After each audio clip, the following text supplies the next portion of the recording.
Você conhece os gigantes que cruzaram os mares durante a Primeira Guerra Mundial? Prepare-se para mergulhar nas profundezas da história com o Lusitânia e o Britannic. Descubra como foram construídos, seus designs ousados e o papel que desempenharam na guerra. Sinta como era viver a bordo em tempos de tensão e bravura. Explore os bastidores desses navios lendários, do aço ao silêncio das águas. Venha desvendar os segredos que o oceano guardou e até agora. Primeira Guerra Mundial. Capítulo 4. Histórias submersas da Primeira Guerra. Número 1. Lusitânia.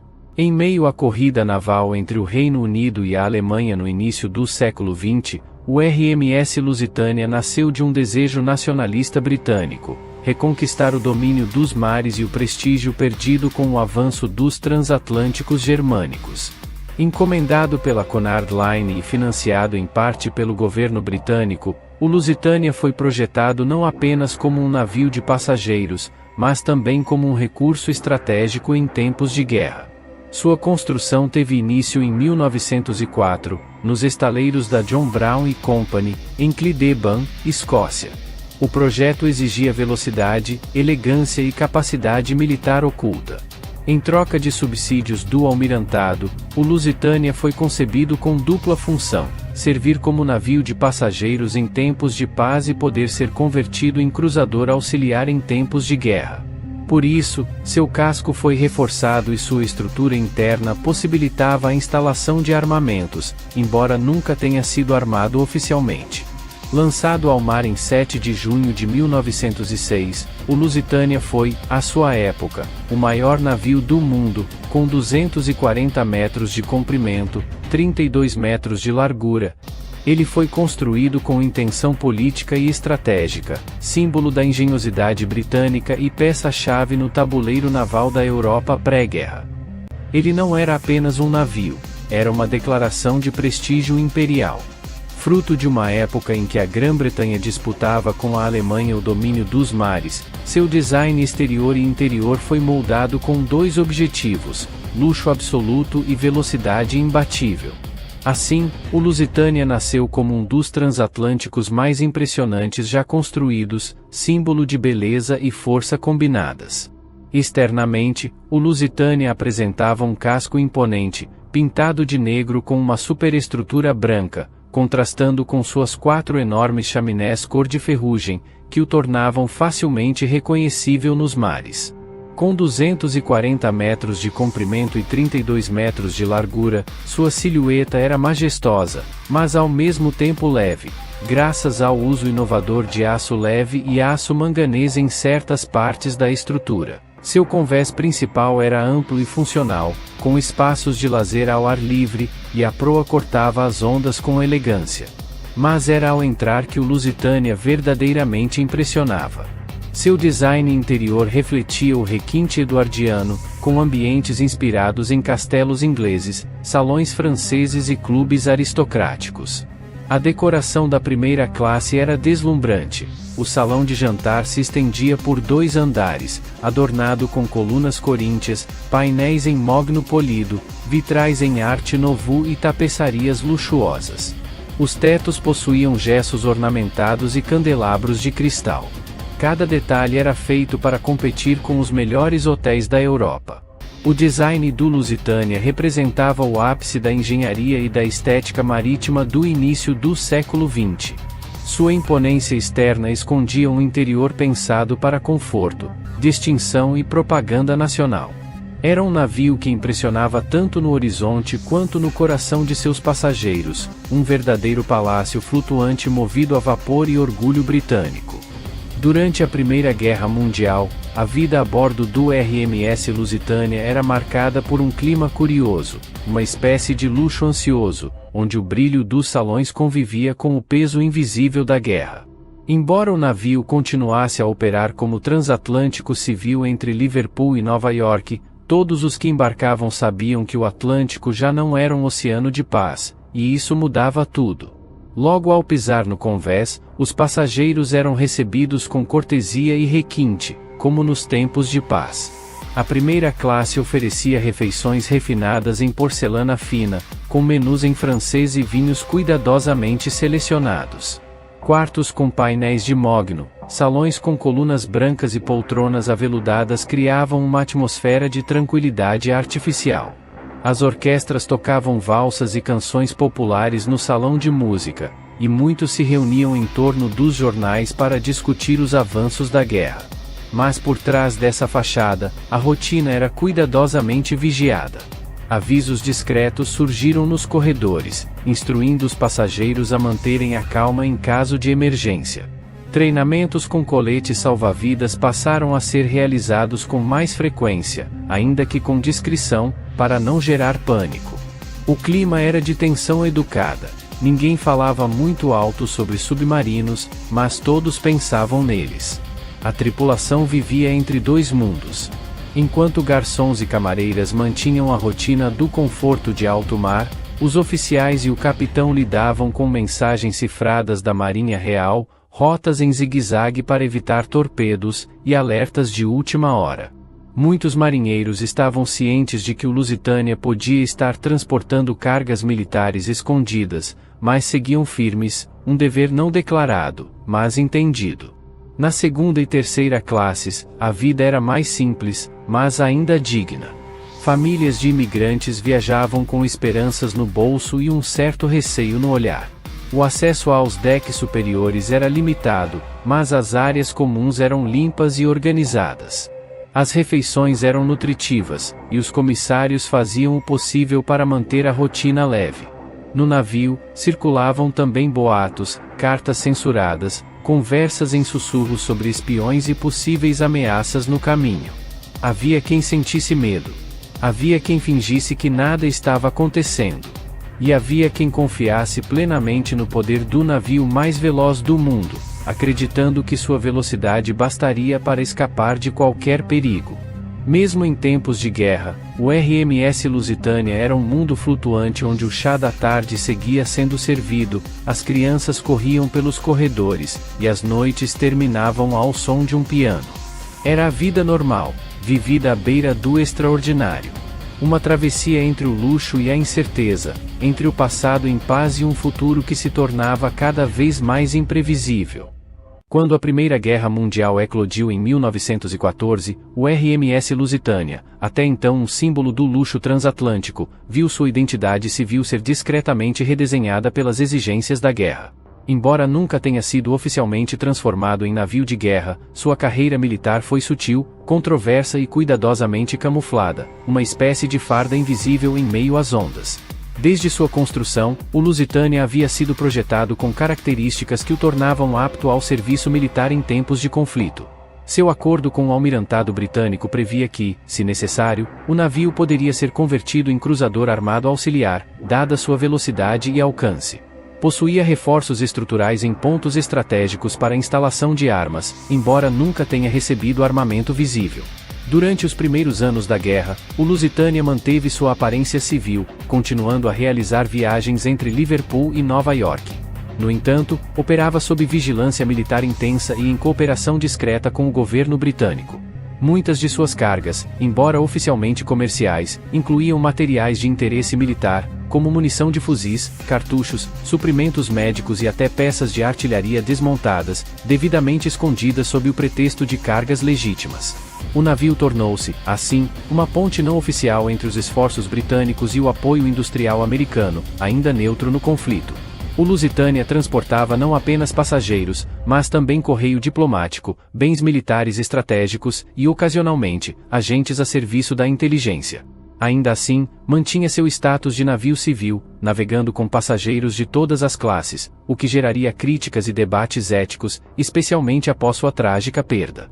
Além da carga, o Lusitânia também operava sob instruções militares não reveladas ao público, como rotas evasivas, alertas de submarinos e protocolos de emergência.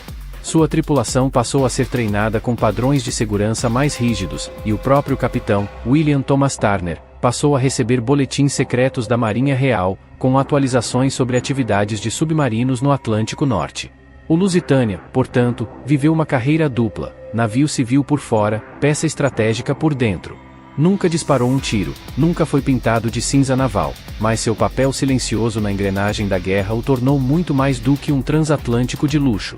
Foi um veículo de propaganda, um elo vital de logística e, acima de tudo, um símbolo de como a guerra moderna podia ultrapassar a linha entre civis e militares sem que ninguém percebesse, até ser tarde demais. Estava ciente dos alertas, mas seguia confiante na bandeira civil do navio.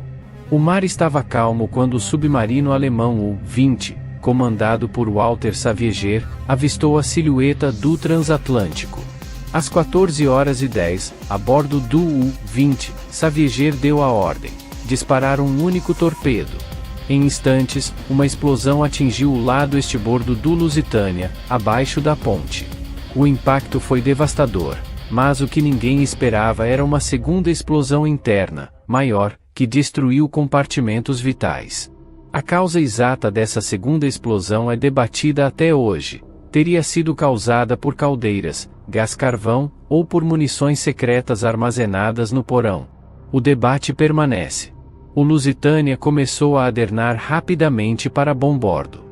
As tentativas de lançar botes salva-vidas foram desesperadas e caóticas. O navio estava inclinado demais. Muitos botes quebraram ao tocar a água ou viraram com o balanço. Em apenas 18 minutos, o colosso afundou na costa sul da Irlanda, próximo ao farol de Old Head of Kinsale. Das 1.959 pessoas a bordo, 1.198 morreram, incluindo mulheres e crianças. Foi um choque internacional. A presença de passageiros americanos entre as vítimas alimentou a indignação nos Estados Unidos e aumentou a pressão sobre o governo para se envolver no conflito europeu, algo que aconteceria 2 anos depois. O naufrágio do Lusitânia não foi apenas o fim de um navio. Foi o início de uma virada emocional na opinião pública mundial. Ele afundou levando consigo vidas inocentes, mas também rumores, segredos e suspeitas que perdurariam por décadas. Sua história tornou-se símbolo do horror que a guerra moderna podia infligir aos civis, e sua lembrança permanece nas profundezas do Atlântico, não apenas como naufrágio, mas como um marco na consciência da humanidade. Número 2. Britannic. O HMHS Britannic nasceu do ambicioso projeto da White Star Line de dominar o mercado de transatlânticos de luxo no início do século XX. Idealizado como o terceiro navio da renomada classe Olympic, ao lado do Olympic e do trágico Titanic, o Britannic teve sua construção iniciada em 30 de novembro de 1911, nos famosos estaleiros Harland and Wolff, em Belfast, Irlanda do Norte. Originalmente planejado para se chamar Gigantic, o navio foi rebatizado como Britannic antes mesmo de seu lançamento. Seus projetistas tinham em mente um navio ainda mais grandioso e seguro que seus predecessores. Após o naufrágio do Titanic em 1912, a construção do Britannic foi suspensa temporariamente para que fossem feitas significativas melhorias em seu projeto.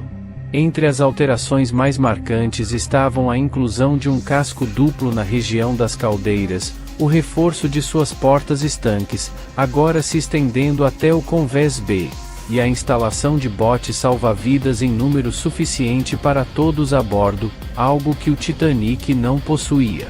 Essas mudanças tornaram o Britannic o navio mais seguro de sua época, ao menos em teoria. Com um comprimento de 269 metros e uma tonelagem bruta de 48.158 toneladas, ele superava seus irmãos em tamanho. Seu projeto interior previa um nível de luxo comparável ao do Titanic, mas ainda mais moderno. No entanto, o início da Primeira Guerra Mundial em 1914 interrompeu os planos de conclusão como navio de passageiros. Assim, antes mesmo de receber sua decoração final, o Britannic foi requisitado pelo governo britânico e designado para servir como navio-hospital. Sua construção, marcada por inovações técnicas, reforços de segurança e lições aprendidas com o Titanic, jamais teve a chance de se provar em tempo de paz. Mesmo assim, o Britannic permanece como um símbolo da engenharia naval da época e do esforço por tornar os mares mais seguros. Seu design exterior foi uma evolução direta do Titanic e do Olympic, com linhas elegantes e uma estrutura imponente. O Britannic foi, na época, o maior navio já construído pelo estaleiro Harland and Wolff, em Belfast. O exterior seguia o estilo clássico da White Star Line, com 4 chaminés, das quais apenas 3 eram funcionais e uma era decorativa, marca registrada da classe. Suas linhas longas e equilibradas, aliadas ao casco branco, aplicado posteriormente em sua função de navio-hospital, conferiam ao navio uma presença imponente. A popa era arredondada, e a proa mantinha o perfil vertical e elegante dos transatlânticos da era eduardiana. No design interior, o Britannic prometia ser ainda mais luxuoso que o Titanic. Suítes de luxo, escadarias grandiosas, salas de leitura e fumoirs fariam parte do ambiente refinado que o navio deveria oferecer. Contudo, com o início da Primeira Guerra Mundial, sua decoração foi interrompida. O interior luxuoso jamais foi finalizado. Em seu lugar, os espaços planejados para passageiros foram adaptados às pressas para abrigar enfermarias, salas de cirurgia e dormitórios de enfermeiras. Mesmo assim, o design do Britannic reflete a ambição de uma era que buscava unir beleza, segurança e grandiosidade nos mares. Ele permanece até hoje como um ícone do que teria sido o mais magnífico transatlântico de sua geração, se tivesse tido tempo de brilhar em paz. Concebido para cruzar o Atlântico como um símbolo de luxo, o HMHS Britannic teve sua vocação transformada pela guerra. Requisitado pelo governo britânico antes mesmo de sua conclusão civil, ele trocou mármore e salões de baile por leitos e bisturis, tornando-se o maior navio-hospital do mundo durante a Primeira Guerra Mundial. O trabalho a bordo era coordenado por médicos da Royal Army Medical Corps, cirurgiões experientes em trauma de guerra. Ao lado deles, atuavam as incansáveis enfermeiras da Voluntary Aid Detachment, mulheres jovens, muitas da alta sociedade, treinadas para servir no fronte. Era uma comunidade disciplinada, unida por uma missão: salvar o maior número de vidas possível. Sua atuação principal foi no teatro de guerra do Mediterrâneo Oriental, com viagens entre Southampton, Nápoles, Moldros e outras localidades estratégicas. Nessas rotas, ele auxiliou na retirada de combatentes feridos dos campos de batalha, principalmente da campanha de Gallipoli, onde milhares de soldados britânicos e aliados sofreram graves baixas. O Britannic operava com disciplina militar, mas também com a compaixão que sua missão exigia. A bordo, a disciplina naval convivia com a urgência da medicina de guerra. Embora sua carreira tenha sido breve, o HMHS Britannic desempenhou um papel relevante e respeitável como parte do esforço de guerra britânico. Em suas 5 missões completas, ele levou esperança, cuidado e dignidade a milhares de soldados em tempos de extrema escuridão. Na manhã de 21 de novembro de 1916, o HMHS Britannic navegava pelas águas calmas do Canal de Queia, no Mar Egeu. Em sua 6ª missão como navio-hospital, o dia prometia ser rotineiro, mas o destino do maior navio da guerra estava prestes a ser selado. Às 8h12, uma forte explosão sacudiu o casco do navio. O Britannic começou a adernar para estribordo. O capitão, Charles Bartletta, agiu com rapidez. Ordenou o envio de um SOS e tentou direcionar o navio até a costa da ilha de Queia, visível ao longe, para encalhá-lo. Enquanto isso, a tripulação organizava a evacuação. A maioria das pessoas manteve a calma, e muitos dos botes salva-vidas foram lançados com sucesso. A bordo, o treinamento e a experiência prévia da tripulação, alguns, inclusive, sobreviventes do Titanic, ajudaram a conter o pânico. Mas a tragédia aconteceu quando 2 botes foram lançados sem autorização pelo lado estribordo, exatamente onde as hélices ainda giravam. A sucção das hélices engoliu os botes e matou dezenas de pessoas em segundos. O Britannic afundou em apenas 55 minutos, às 9h07, um tempo espantosamente curto para um navio de seu porte, mais rápido até que o Titanic. Felizmente, como ainda não transportava feridos e estava próximo à costa, o resgate foi possível. 1.035 pessoas sobreviveram, e 30 perderam a vida. O naufrágio do Britannic marcou o fim de um navio que nunca cumpriu seu destino original como transatlântico de luxo, mas que prestou serviço digno e humano na guerra. Seus destroços repousam até hoje no fundo do mar Egeu, como um monumento silencioso ao dever, à tragédia e à coragem em tempos de guerra.